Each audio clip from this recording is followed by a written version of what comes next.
ایک ظالم شخص کمزوری اور فقیروں سے ان کی لکڑیوں کے گٹھے نہایت ارزاں خرید لیتا تھا اور پھر اسے ایندھن کو دولت مند ضرورت مندوں میں بہت مہنگے داموں فروخت کر دیتا تھا۔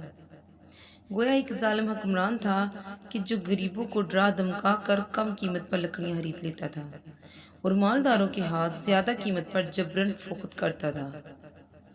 ایک بار ایک پارسا صاحب دل کا اس ظرف سے گزر ہوا اور اس نے کہا، کیا تو سانپ ہے کہ جس کو تو دیکھتا ہے اسے ڈنک لیتا ہے، یا کہ تو منحوس ہے کہ جو جہاں بھی رہتا ہے وہاں ویرانی ہی ویرانی پھیلا دیتا ہے؟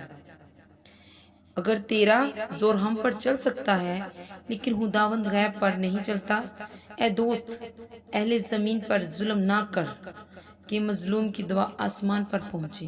پھر پارسا شخص کی اس نصیحت پر اس حاکم نے برا مانا اور اس پر رنجیدگی کا اظہار کیا۔ یہی نہیں بلکہ اس کی اس نصیحت سے منہ پھیر کر لا تعلقی سے کام لیا۔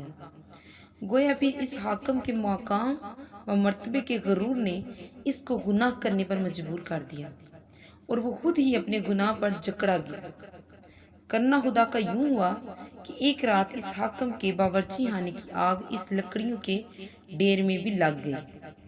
یوں اس آگ سے اس کا سارا مال اسباب جل کر راکھ ہو گیا۔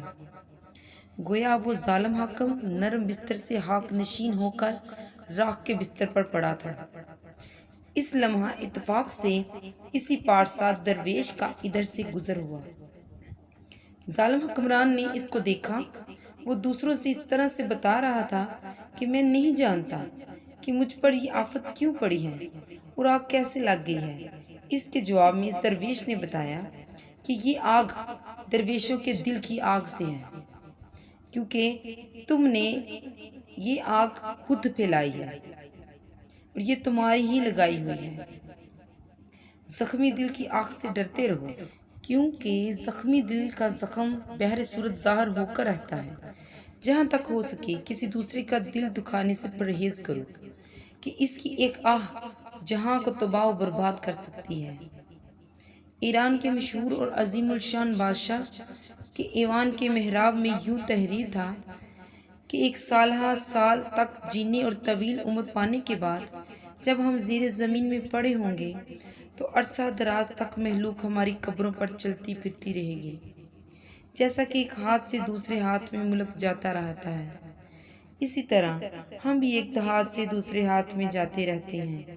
اس حکایت کا مقصود یہ ہے کہ بادشاہ کو ظلم و ستم ڈھا کر رعایا کا مال نہیں چھیننا چاہیے اور لوگوں کو ستانے سے خطا المکان ستانے سے پرہیز کرنا چاہیے۔